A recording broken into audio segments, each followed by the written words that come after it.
Hi students, जो topic हम दीक्षाला institute में कवर कर रहे हैं वो है हमारा मेल रिप्रोडक्टिव सिस्टम। मैंने मेल रिप्रोडक्टिव सिस्टम का डायग्राम आपको प्रॉपर ड्रॉ करके दिखाया था लास्ट सेशन में। अब इसको हम एक एक करके समझ लेते हैं कि कौन सा पार्ट हमारा किस चीज़ में हेल्प करता है और कैसे कैसे वर्क करता है।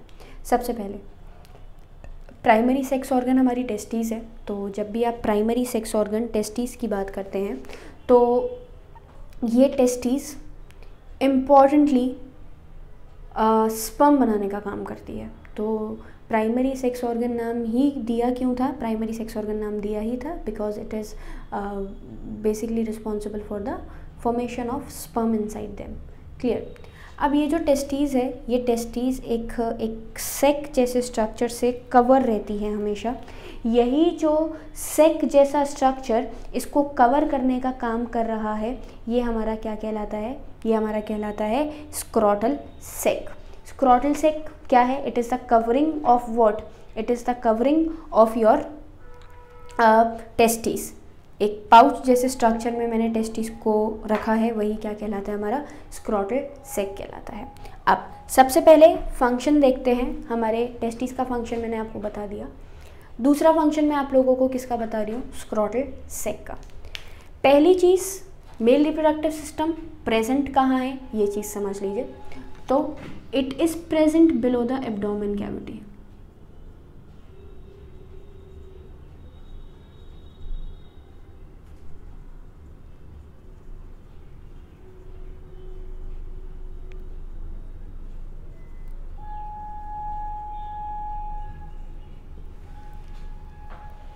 एब्डोमिनल कैविटी के नीचे या फिर एब्डोमिनल कैविटी से नीचे पोजीशन पे प्रेजेंट होता है हमारा मेल रिप्रोडक्टिव सिस्टम का टेस्टिस।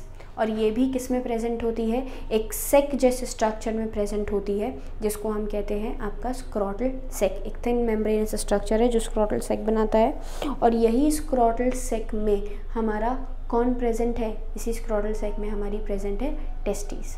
अब जब आप पूछते हो कि व्हाट इज़ द लोकेशन, या फिर basically yes, what is the location of your testis, तो it is present below the abdominal cavity inside the scrotal sac. Now question जो पूछा जाता है इंपॉर्टेंटली वो ये है कि why we cover the testis into the scrotal sac, या फिर what is the function of the scrotal sac. मतलब टेस्टिस को जब हमने स्क्रोटल सेक में डाला है तो स्क्रोटल सेक में डालने का सबसे इम्पॉर्टेंट पूछा जाता है कि भाई रीज़न क्या है। तो रीज़न हम क्या देते हैं जो स्क्रोटल सेक में हमारी टेस्टिस गई है? तो इसका रीज़न ये है कि it provides the temperature 2 to 3 degrees Celsius less than the body temperature. इसको मैं कंटिन्यू करती हूँ। इन द स्क्रोटल सेक किस में है? आपका स्क्रोटल सेक में प्रेजेंट है। और यही जो पार्ट है हमारा,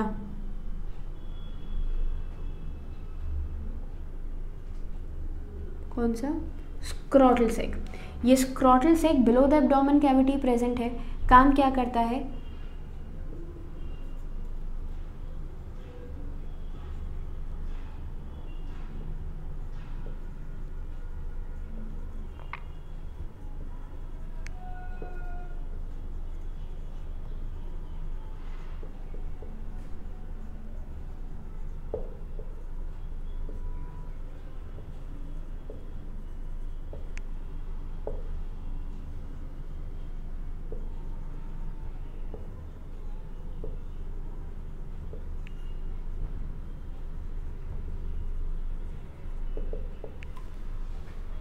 हमारा जो स्पर्म का फॉर्मेशन है, ये स्पर्म का फॉर्मेशन सबसे इम्पॉर्टेंटली तो ये कि किसके अंदर नहीं हो, मतलब बॉडी टेम्परेचर के अकॉर्डिंग। बॉडी टेम्परेचर जैसे 37 डिग्री सेल्सियस एक नॉर्मल बॉडी टेम्परेचर होता है हमारा, तो इस काम मतलब इस टेम्परेचर पे वर्क नहीं करती है।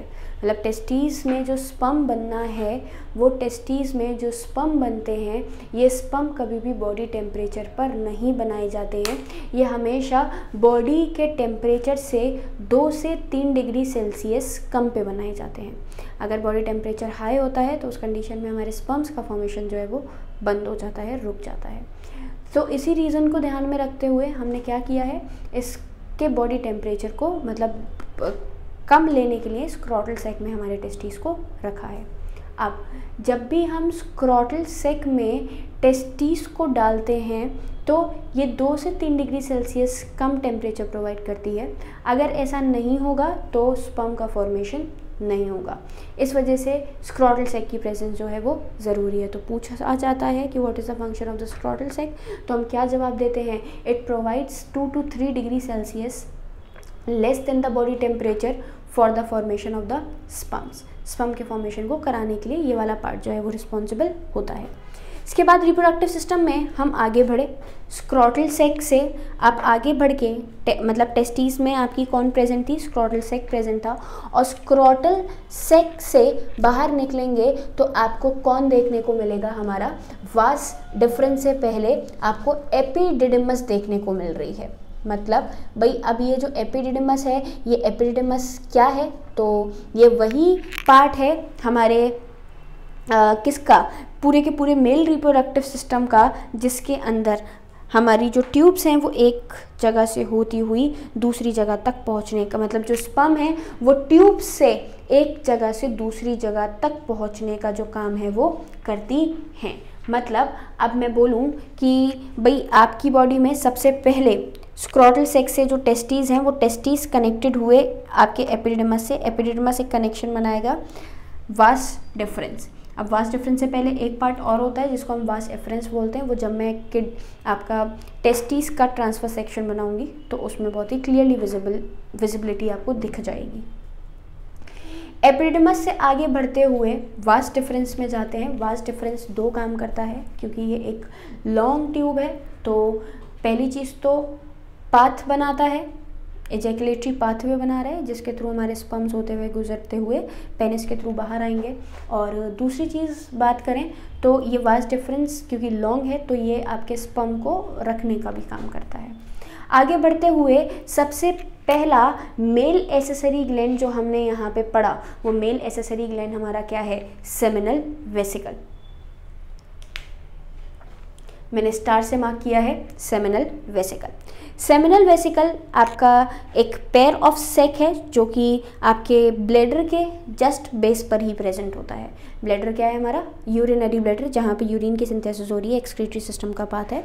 तो मैंने क्या बोला सबसे पहले आपको कि जो सेमिनल वेसिकल है ये एक पेयर ऑफ ग्लैंड है, और ये जो पेयर ऑफ ग्लैंड है, जो एक पेयर आपको दिख रहा है, ये बिल्कुल कहाँ प्रेजेंट होता है, हमारे यूरिनरी ब्लैडर के बेस में प्रेजेंट होता है। और जो यूरिनरी ब्लैडर के बेस में जो आपका ग्लैंड प्रेजेंट है, ये वास डिफरेंस को से जॉइन करते हुए, देखें भाई ये वास डिफरेंस है, वास डिफरेंस से जॉइन करते हुए एजैकुलेटरी डक्ट के साथ कनेक्शन बनाते हैं। तो क्लियर समझेंगे पूरे के पूरे पार्ट को। मैं क्या बोल रही हूँ, मैंने बोला जो डक्ट्स हैं वास डिफरेंस की, ये एजैकुलेटरी डक्ट बनाने का काम कर रही है। इसका काम क्या है, ये एक एल्कलाइन सीक्रीशन सीक्रीट करता है अपने इन डक्ट्स में से, मतलब एक एल्कलाइन सीक्रीशन बनाता है जिसमें 60% वॉल्यूम होता है पूरे के पूरे सीमन का। मतलब जो वाइटिश लिक्विड हमारे पेनिस के थ्रू इजैकुलेट किया जाता है, that do not contain only sperm inside them. मतलब उस फ्लूइड के अंदर सिर्फ पहली चीज़ तो स्पर्म प्रेजेंट नहीं होते हैं, स्पर्म के साथ साथ कई सारा फ्लूइड भी प्रेजेंट होता है। और ये जो कई सारा फ्लूइड हमारे पास प्रेजेंट है, ये कई सारा फ्लूइड आपका क्या बनाता है, sperm plus fluid total semen का फॉर्मेशन करता है। क्लियर। अब जब आप सीमन की बात करते हैं तो ये जो सीमन है, इस सीमन का 60% वॉल्यूम सिर्फ किसके थ्रू बनाया जा रहा है, सेमिनल फ्लूइड के थ्रू ही बनाया जाता है। सेमिनल फ्लूइड की pH लगभग आपकी 7.4 होती है। मैं यहाँ पर मेंशन कर देती हूँ। सबसे पहली चीज़ मैंने क्या बोली, सबसे पहली चीज़ मैंने आपको बोली कि 60% of the semen alkaline secretion देता है,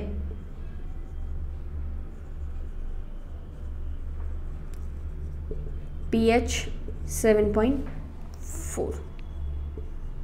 मतलब जो सेमिनल वेसिकल हैं, प्रोस्टेट ग्लैंड्स हैं और थर्ड मैंने आप लोगों को क्या बताया, बल्बो यूरेथ्रल। ये मैंने आपको टर्म बोला था कि भाई ये हमारे बॉडी के एसेसरी ग्लैंड्स होते हैं। ये सिंपल अगर बोलें तो सिक्रीशन दे रहे हैं सीमन को बनाने के लिए, मतलब ऑब्वियसली स्पर्म जो है वो स्विमर्स होते हैं, we know that sperms are swimmer. तो स्विम करने के लिए हमें एक फ्लूइड की भी ज़रूरत होगी, और उस फ्लूइड से या उस फ्लूइड को आगे बढ़ाने के लिए जिस पार्ट या जो पार्ट रिस्पॉन्सिबल है वो आपका सीमन बनाता है। मतलब स्पर्म के साथ जो इन्हीं 3 ग्लैंड्स का सिक्रीशन निकल रहा है, ये तीनों मिलके एक सिक्रीशन देते हैं जो कि स्पर्म को स्विमर बनाने के लिए हेल्पफुल होता है। तो और यही दोनों पार्ट मिलके आपका सीमन का फॉर्मेशन करते हैं। तो लगभग सीमन का 60% पार्ट तो हमारे सेमिनल वेसिकल के थ्रू ही हमें मिल जाता है। क्लियर। दूसरी चीज़, आपका क्या क्या सीक्रेट करते हैं भाई, आपके फ्रक्टोज हैं, हार्मोन्स हैं, प्रोस्टाग्लैंडिन्स हार्मोन्स वगैरह भी इसमें से निकलते हैं। तो एक इम्पॉर्टेंट पार्ट है भाई, क्योंकि जब स्पर्म मूव करेगा एक जगह से दूसरी जगह पर, तो उसको मूव करने के लिए, आप स्विम करने के लिए एनर्जी की ज़रूरत है। माइटोकॉन्ड्रिया प्रेजेंट है जो एनर्जी निकालते हैं, लेकिन उस माइटोकॉन्ड्रिया से एनर्जी रिलीज़ करवाने के लिए फूड की ज़रूरत भी होना चाहिए। क्या क्या एल्कलाइन सीक्रेशन में फ्रक्टोज हैं, कुछ हार्मोन्स हैं जिसको हम प्रोस्टाग्लैंडिन्स भी कहते हैं, एक्सेट्रा लिख देती हूँ मैं यहाँ। पीएच बहुत इंपॉर्टेंट पूछी जाती है कि भाई आपके सेमिनल वेसिकल से रिलीज़ होने वाली जो पीएच है वो कितनी पीएच होती है। तो जवाब है हमारा लगभग सिंपल कितना पीएच बोलते हैं, 7.4 पीएच बोलते हैं। क्लियर। इसके साथ साथ फ्रक्टोज आपका सोर्स ऑफ एनर्जी है। प्रोस्टाग्लैंडिन का काम क्या है, फ्रक्टोज तो मैंने आपको बता दिया कि भाई जब स्पर्म मोर्टेलिटी शो कर रहे हैं तो दे नीड एनर्जी, वो एनर्जी फ्रक्टोज की फॉर्म में यहाँ पर हमें मिल जाती है। लेकिन प्रोस्टाग्लैंडिन्स का काम क्या है, तो प्रोस्टाग्लैंडिन्स का काम है हमारा यूरेथ्रा से जितना भी आपका सीक्रेशन करवाया जाएगा तो उसके अंदर एक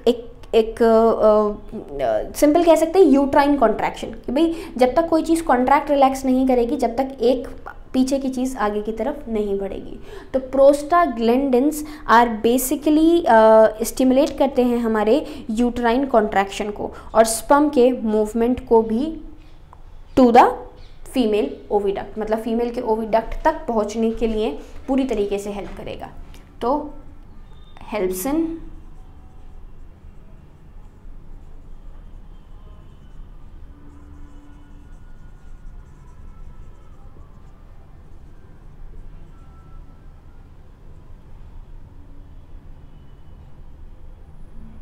so that sperms easily moves in fallopian tube. अभी आपको नहीं समझ में आएगा पर मैं बता देती हूँ, फीमेल रिप्रोडक्टिव सिस्टम का पार्ट है हमारा फैलोपियन ट्यूब। वैसे तो हम पढ़ते हैं कई सारी जगहों पर, लेकिन यहाँ पर एक बस एक्सटर्नली मैं आपको बता देती हूँ कि हमारी यूट्राइन कॉन्ट्रैक्शन मतलब यूट्रस की वॉल के अंदर कॉन्ट्रैक्शन को लगातार जनरेट करवा रहे हैं ताकि कोई भी एक चीज़ एक जगह से दूसरी जगह पर मूव कर जाए। तो एनर्जी स्विम तो कर रहे हैं, लेकिन कॉन्ट्रैक्शन प्रोस्टाग्लैंडिन जो है वो यूट्राइन कॉन्ट्रैक्शन को इनिशिएट करवा के आपके फैलोपियन ट्यूब तक ईजिली, फैलोपियन ट्यूब हमारे वही यूट्रस का ही पार्ट है, फीमेल रिप्रोडक्टिव सिस्टम का ही पार्ट है, तो यूट्रस तक पहुंचाने का काम जो है ये करते हैं। इसके बाद आपका सिंपल बात करें तो जो कुछ क्लॉटिंग प्रोटीन्स होती हैं जो कि स्पर्म को कोगुलेट करने से, मतलब इजैकुलेशन से पहले कोएगुलेट करने से रोकने का भी काम करती हैं। तो basically the clotting proteins help semen coagulate after ejaculation, ejaculation करवाने में भी हेल्पफुल है। और जो एल्कलाइन नेचर है हमारे सेमिनल फ्लूइड का, ये न्यूट्रलाइज करता है एसिडिक एनवायरनमेंट को, किसके, यहाँ से निकलने वाले मेल, मतलब जो यहाँ से जो सीक्रेशन आने वाली है वो मेल यूरेथ्रा तक पहुँच के, भाई लॉजिकल सी चीज़ है, जब हम एक्सक्रीटरी पाथवे भी इसके साथ ही कनेक्टेड है। तो जब एक्सक्रीटरी पाथवे इसके साथ कनेक्टेड है, क्वेश्चन पूछा जाता है कि एल्कलाइन सीक्रेशन क्यों दी है। तो जो हमारे यूरिनरी ब्लैडर के साथ हमारा कौन प्रेजेंट है, यूरिनरी ब्लैडर के साथ हमारा जो यूरेथ्रा प्रेजेंट है, ये यूरेथ्रा एसिडिक होता है, स्लाइटली एसिडिक होता है बिकॉज ऑफ यूरिन सीक्रीशन। तो उसी यूरिन सीक्रीशन की वजह से जो एक स्लाइटली एसिडिक नेचर आ रहा है, ये इस एसिडिटी को, स्लाइटली एसिडिटी को क्या करता है, न्यूट्रलाइज करने का काम करता है। और इसके साथ साथ फीमेल ट्रैक के अंदर भी, अब भाई यूजुअल सी चीज़ है, स्पर्म जो है वो फीमेल ट्रैक के लिए एक फॉरेन पार्टिकल है, तो फीमेल ट्रैक भी एक स्लाइटली एसिडिक मतलब नेचर को शो करता है, तो उसको भी न्यूट्रलाइज करने का काम, उसको भी बेसिक बनाने का काम आपका कौन करते हैं, ये सेमिनल वेसिकल का सीक्रेशन करता है। तो मैंने आपको बहुत सारी इंपॉर्टेंट चीज़ें बताई। कौन कौन सी इंपॉर्टेंट चीज़ें बताई? सबसे पहले आपका 60% सीमन का पार्ट है, एल्कलाइन सीक्रेशन देता है जो कि हमारे मेल यूरेथ्रा की एसिडिटी को न्यूट्रलाइज करेगा, और फीमेल के वजाइनल पार्ट को और सर्विकल पार्ट को भी न्यूट्रलाइज करने का काम करता है, ताकि स्पर्म जो है वो किल ना हो पाए। इसके साथ साथ फ्रक्टोज वगैरह भी इसके अंदर प्रेजेंट होते हैं, just to provide the nutrition to the moving sperm, energy देने के लिए। और लास्ट मैंने बात आप लोगों को जो लिखी है वो है आपके प्रोस्टाग्लैंडिन्स। प्रोस्टाग्लैंडिन्स हमारे यूट्राइन कॉन्ट्रैक्शन, फीमेल के अंदर यूट्रस के अंदर कॉन्ट्रैक्शन को इनिशिएट करवा देते हैं। तो यूट्रस के अंदर जो कॉन्ट्रैक्शन इनिशिएट हुआ है, ये कॉन्ट्रैक्शन स्पर्म को ईजीली हमारे किस में मूव करवाने में हेल्प करेगा, हम बात कर सकते हैं हमारे फीमेल जेनिटल ट्रैक्ट में मूव करवाने के लिए हेल्प करेगा। क्लियर? फैलोपियन ट्यूब तक। तो पहला पार्ट हमारा क्या हुआ, 60% सीमन का पार्ट कौन बना रहा है, हमारा सेमिनल वेसिकल ही बना रहा है। दूसरा part that is your prostate gland. पहली चीज़ तो ये पैर में नहीं है, सेमिनल वेसिकल्स पैर में थी, इजैकुलेटरी डक्ट भी बनाती थी।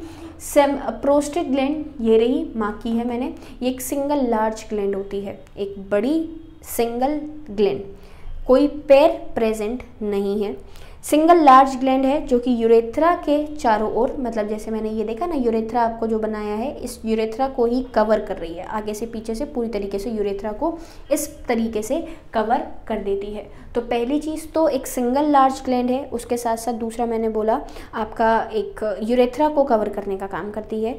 इसके साथ साथ इसकी पीएच जो है, मैं यहाँ पे लिख देती हूँ,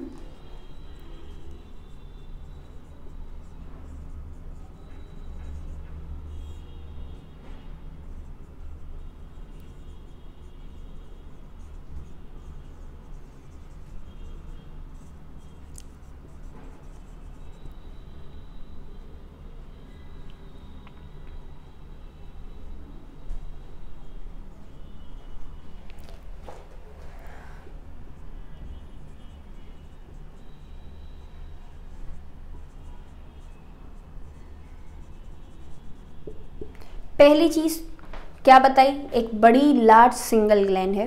दूसरी चीज़ आप लोगों को क्या बताई, दूसरी चीज़ मैंने आप लोगों को बोली कि ये हमारी एक मिल्की सीक्रेशन देती है जिसका पीएच लगभग कितना है, 6.5।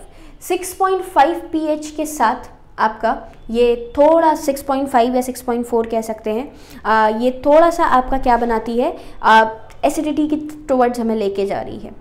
सीक्रेशन कैसा है, मिल्की।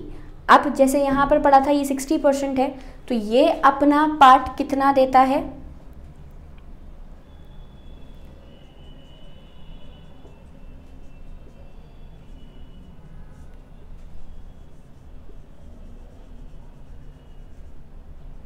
सीमन का 25%, लगभग आपका कितना हो गया, 85% कंप्लीट हो गया यहाँ पे।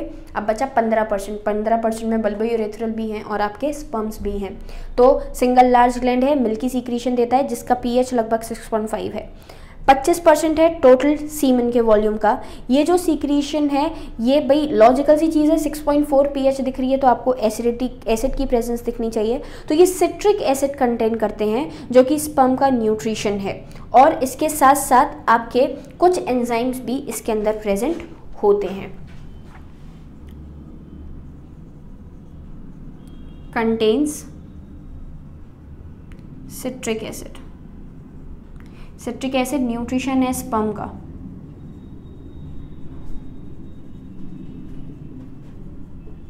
और कंटेन,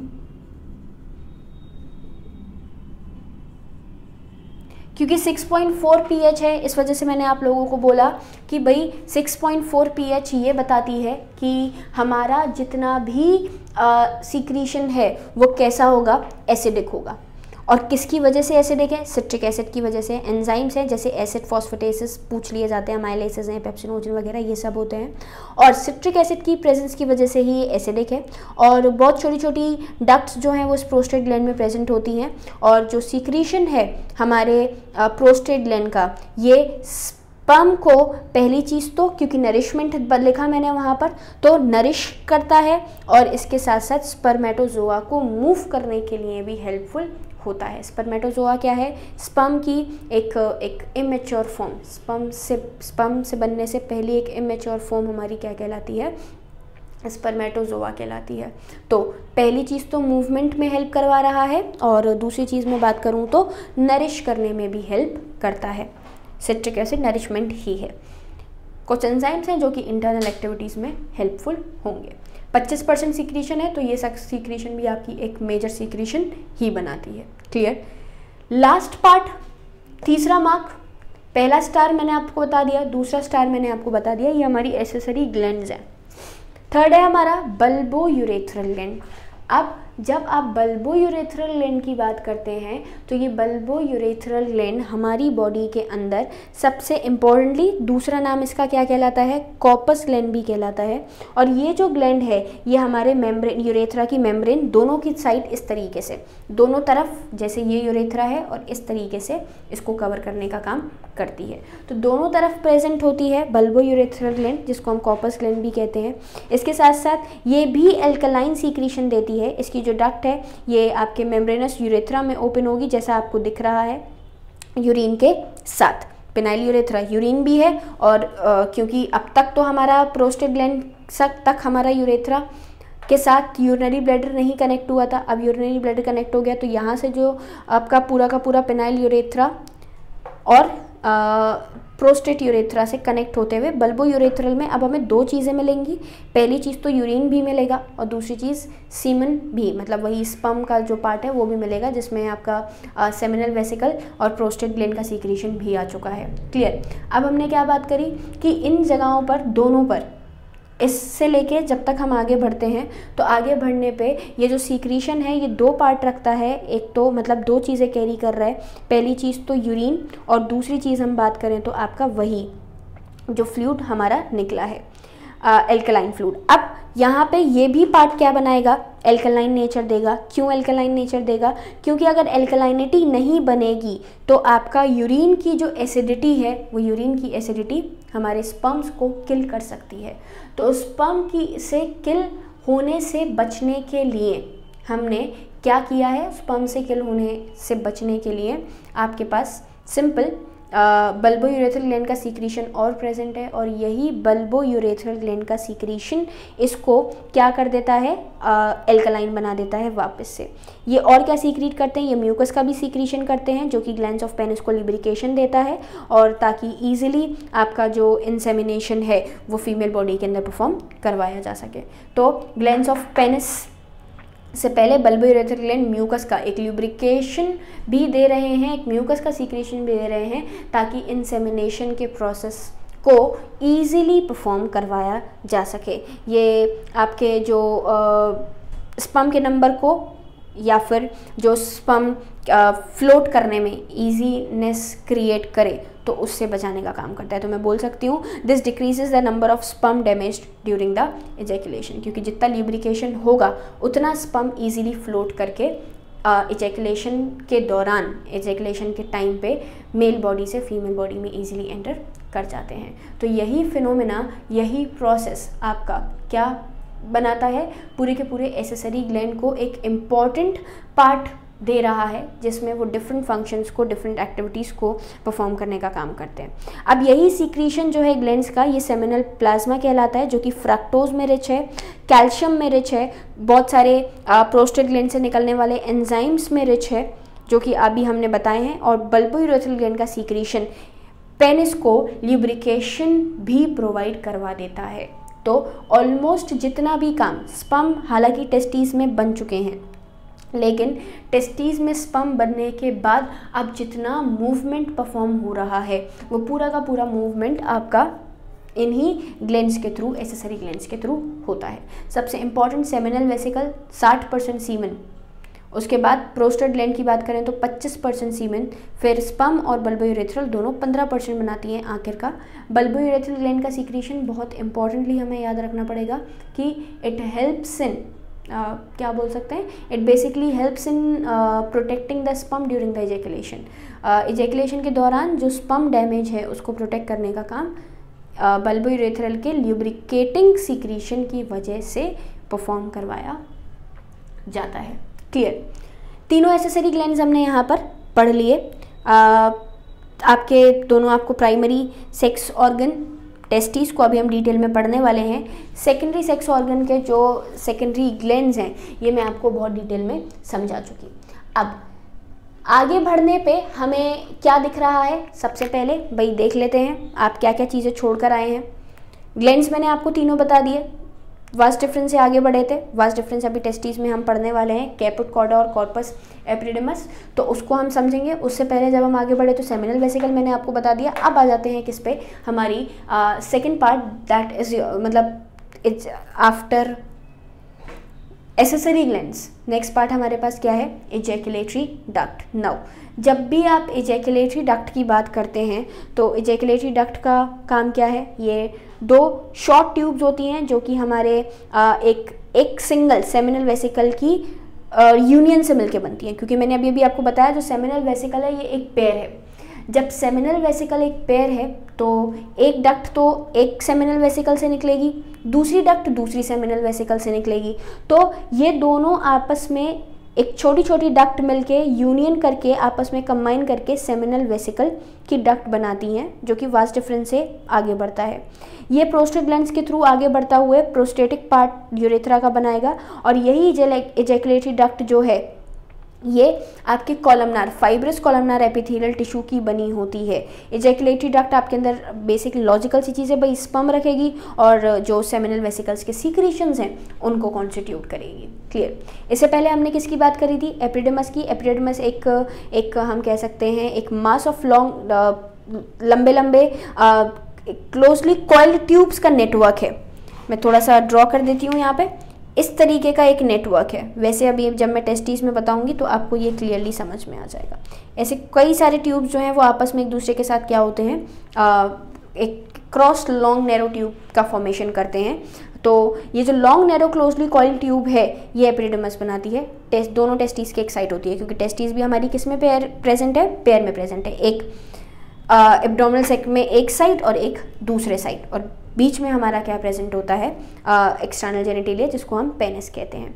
एपिडिडमस को हमने 3 पार्ट्स में डिवाइड किया है, कैपेट एपिडिडमस, कॉर्पस एपिडिडमस और कॉर्डा एपिडिडमस। कैपेट सबसे ऊपर होता है, कॉर्डा मिड का पार्ट है और उसके बाद हम बात करें आपकी कॉर्पस की तो वो सबसे बेसल पार्ट हो गया। वास डिफरेंशिया जो है आपकी एपिडिडमस से अराइज होके फिर एक लॉन्ग ट्यूब बनाती है जो कि आगे फर्दर फ्यूचर में मतलब आगे चल के हमारे सेमिनल वेसिकल के इजैकुलेटरी डक्ट से कनेक्ट हो जाती है, जुड़ जाती है। क्लियर, एपिडिडमस भी हो गया। सबसे पहले मैंने आपको स्क्रोटल सेक बताया, second I have told you about the testis, then I have told you about the epididymis. Vast difference के बारे में हमने पढ़ा, दोनों जगह मार्क कर देती हूँ। फिर हमने सेमिनल वेसिकल पढ़ लिए, बल्बोयूरेथ्रल पढ़ लिए, प्रोस्टेट पढ़ लिए। यूरेथ्रल पार्ट है जो कि आगे बढ़ रहा है। यूरेथ्रा का भाई वही चीज़ बोलेंगे जो कि क्या कर रहा है, एक कॉमन पाथवे बना रहा है यूरिन के लिए और सीमन के लिए। अब ये जो है ये बहुत लंबा होता है। फीमेल की बात करें तो फीमेल में बहुत शॉर्टर होता है, 2 से 4 सेंटीमीटर का, लेकिन अगर हम बात करते हैं फीमेल्स के अंदर तो लगभग 20 सेंटीमीटर का यूरेथ्रा हमें देखने को मिलता है। यूरेथ्रा के भी आपके 3 पार्ट्स हैं, एक तो प्रोस्टेट ग्लैंड वाला पार्ट प्रोस्टेट यूरेथ्रा बनाता है, फिर आपका दूसरा मेम्ब्रेनस यूरेथ्रा बनाया, आगे बढ़ेंगे तो मेम्ब्रेनस यूरेथ्रा बनेगा, और थर्ड हम बात करते हैं आपकी किसकी, पेनाइल यूरेथ्रा का, जो कि किसके अंदर प्रेजेंट है, पेनिस के अंदर प्रेजेंट है। और ब्लैडर के जस्ट अबव बाहर निकल के आप एक्सटर्नल स्फिंक्टर के थ्रू, जैसे मैंने यहाँ पे अभी भी बात करी थी, एक्सटर्नल यूरेथ्रल ओरिफाइस मार्क कर देती हूँ मैं। एक्सटर्नल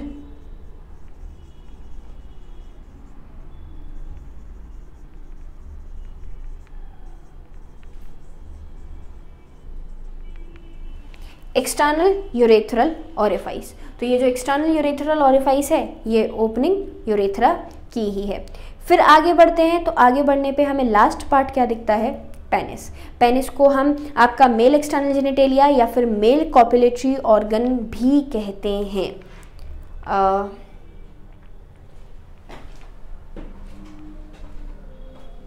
मैं यहाँ मार्क कर देती हूँ, मेल एक्सटर्नल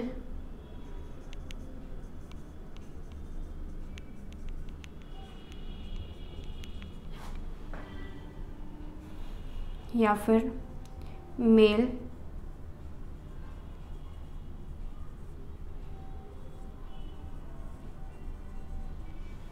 कैपुलेटरी ऑर्गन, जिसको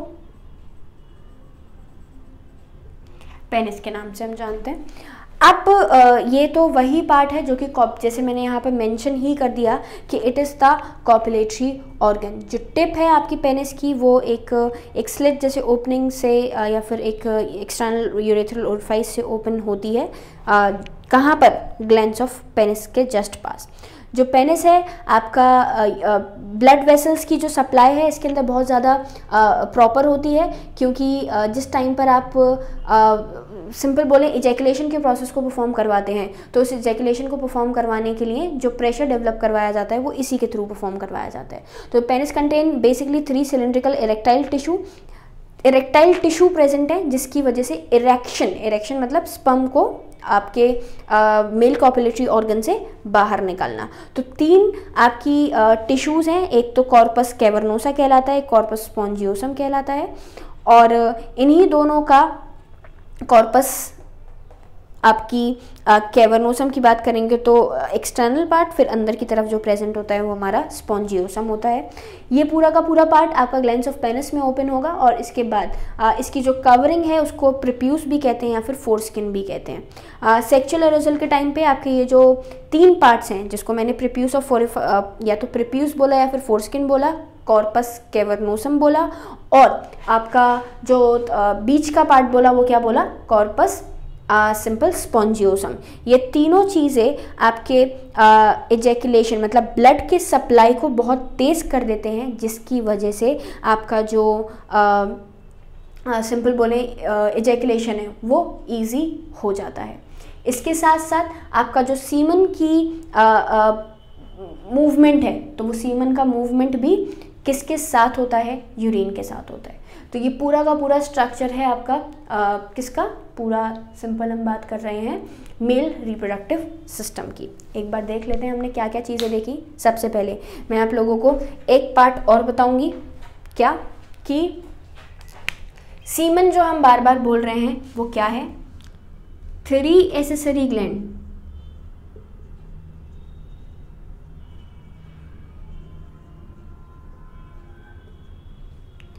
प्लस टेस्टिस से निकले हुए स्पर्म, दोनों मिलके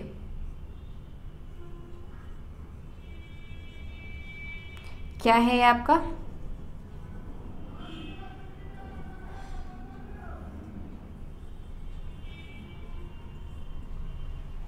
whitish fluid which contains sperm in it।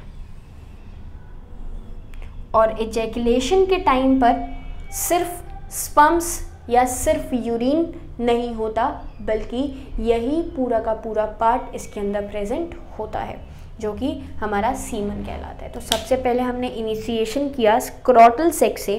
Scrotal सेक आपका कवरिंग बनाता था किसकी, टेस्टिस की। टेस्टिस की कवरिंग के बाद काम क्या था, it was providing 2 to 3 degree Celsius less than the body temperature, और स्पर्म का फॉर्मेशन करवाते हैं, क्योंकि अगर टेम्परेचर कम नहीं होगा तो स्पर्म का फॉर्मेशन भी नहीं होगा। इसके बाद स्क्रोटल सेक से आगे बढ़े तो टेस्टिस में देखेंगे। टेस्टिस को अभी हम डिटेल में पढ़ने वाले हैं बहुत ज़्यादा अच्छे से, क्योंकि जितना टेस्टिस वाला पार्ट है पूरा ये स्पर्म को बनाने का काम करते हैं। पूरा ट्रांसफर सेक्शन देखेंगे इसका तो हम। उसके बाद हम आगे बढ़े तो एपिडिडमस है। एपिडिडमस के भी हम 3 पार्ट्स देखेंगे। एक लॉन्ग नैरो ट्यूब्यूलर स्ट्रक्चर होता है जो कि थोड़ा सा कंडेंस हो जाता है, और यही जो लॉन्ग नैरो ट्यूब्यूलर स्ट्रक्चर है ये आपका क्या बनाता है, एपिडिडमस का फॉर्मेशन करता है। एपिडिडमस को कैपिट, कॉडा और कॉर्पस एपिडिडमस में हमने कन्वर्ट कर दिया था।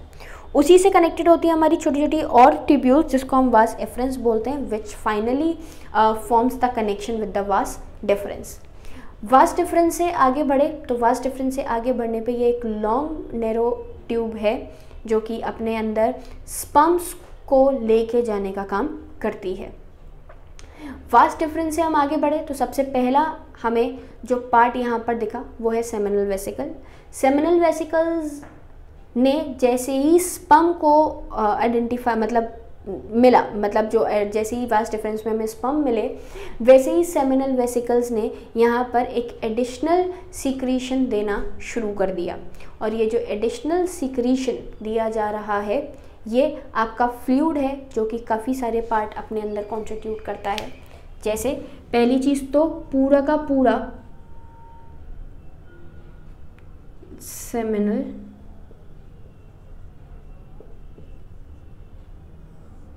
मार्क कर दिया। पहली चीज़ तो हमारे स्पर्म का एक ये सीमन का एक मेजर पार्ट बना रहा है जिसको हम क्या कह रहे हैं, आपका सीमन कह रहे हैं। क्लियर?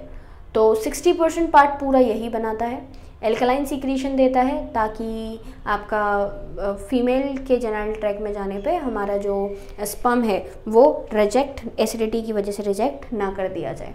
एल्कलाइन सीक्रीशन है, लगभग 7.4 pH है। फ्रक्टोज प्रेजेंट होते हैं, प्रोस्टाग्लैंडिन्स प्रेजेंट होते हैं। तो ये फ्रक्टोज और प्रोस्टाग्लैंडिन्स आपके यूट्राइन कॉन्ट्रैक्शन में और स्पर्म की मोटिलिटी में हेल्प करते हैं। क्लियर? इसके बाद आपने क्या देखा, इसके बाद आपने देखा कि जो सीमन है, सीमन से हम आगे बढ़े तो 2 जैकुलेटरी डक्ट, क्योंकि पैर है सीमन का, सेमिनल वेसिकल का किस में प्रेजेंट है, 2 एजैकुलेटरी डक्ट आपस में कंबाइन करके क्या करती हैं, एक सिंगल, हम कह सकते हैं एक सिंगल यूनियन करके एक सिंगल आपका यूरेथ्रा का फॉर्मेशन करती हैं। उसी से ऊपर यूरिनरी ब्लैडर कनेक्टेड है जो कि यूरिन के सीक्रेशन को एक पाथ सिंगल बना रहे हैं, यूरिन का पाथ भी और सीमन का पाथ भी। तो दोनों पाथ जो हैं वो क्या बनते हैं, एक साथ बनते हैं। इसके साथ अब जब हम आगे बढ़े तो आगे बढ़ने पे हमारा सेमिनल वेसिकल के बाद हमें क्या देखने को मिलते हैं, थोड़ा सा ही प्रोसीड करने पे प्रोस्टेट ग्लैंड दिखते हैं जो कि एक सिंगल लार्ज ग्लैंड है और यूरेथ्रा के चारों ओर प्रेजेंट है। मिल्की सीक्रेशन देती है जिसकी वजह से सीमन का कलर सीमन जो है वो वाइटिश फ्लूइड बन जाता है। तो वाइटिश फ्लूइड मिल्की सीक्रेशन की वजह से प्रोस्टेट ग्लैंड की ही है। थोड़ा सा एसिडिक है क्योंकि सिट्रिक एसिड कंटेन करता है जो कि आपके स्पर्म का न्यूट्रिशन है। हमारे स्पर्म का सीमन का लगभग 25% सिर्फ प्रोस्टेट ग्लैंड ही, 25% सिर्फ प्रोस्टेट ग्लैंड के थ्रू ही दिया जाता है। और इसके अंदर कुछ एंजाइम्स भी होते हैं जैसे एसिड फॉस्फेटेस हैं और कैटालेज एंजाइम्स वगैरह काफ़ी प्रेजेंट होते हैं। फिर प्रोस्टेट ग्लैंड से आगे बढ़े तो तीसरी ग्लैंड देखने को मिली जो कि हमारी थी बल्बो यूरेथ्रल ग्लैंड। अब ये जो बल्बो यूरेथ्रल ग्लैंड है इसको हम कॉर्पस ग्लैंड भी कहते हैं। और ये जो कॉर्पस ग्लैंड है, पहली चीज़ तो ये भी बेसिक एल्कलाइन सीक्रेशन देती है ताकि क्योंकि अब यूरिन की कॉम्बिनेशन के साथ स्पर्म आगे बढ़ेंगे तो यूरिन का एसिडिक होने पर आपके स्पर्म किल हो सकते हैं, तो इसलिए ये एल्कलाइन सीक्रेशन देता है। दूसरी चीज़ हमारे वही सेम चीज़ फीमेल के ट्रैक में भी एसिडिटी को न्यूट्रलाइज करने का काम करेगा। इसके साथ साथ ल्यूब्रिकेशन के लिए म्यूकस का सीक्रेशन भी किया जाता है ताकि ईजिली जो इंसेमिनेशन का प्रोसेस है वो परफॉर्म करवाया, कॉपुलेशन के प्रोसेस में ईजिली फीमेल ट्रैक में एंट्री मिल जाए आपकी किसको, सीमन मूवमेंट के लिए। और क्योंकि जब सीक्रेशन दिया जाएगा हमारे स्पर्म का, तो अगर जो पाथ है वो स्लिपरी ना हो तो उससे स्पर्म के डैमेज होने के चांसेस जो हैं वो बढ़ जाते हैं। फिर उसके बाद आपका वही पार्ट जो अभी भी मैंने आपको एक्सप्लेन किया और पूरा का पूरा रिप्रोडक्टिव सिस्टम जो है वो कंप्लीट हो जाता है।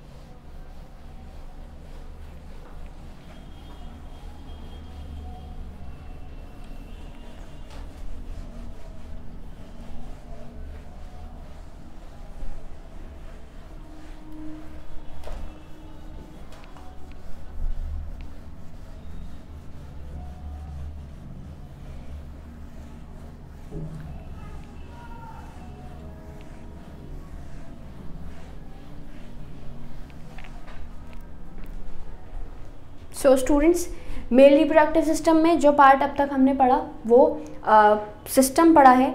अब एक्चुअल टेस्टिस में किस तरीके से स्पर्म का फॉर्मेशन होता है और किस तरीके से स्पर्म मूव करते हुए हमारे वास्ट डिफरेंस तक पहुंचती हैं, वो हम नेक्स्ट क्लास में डिस्कस करेंगे।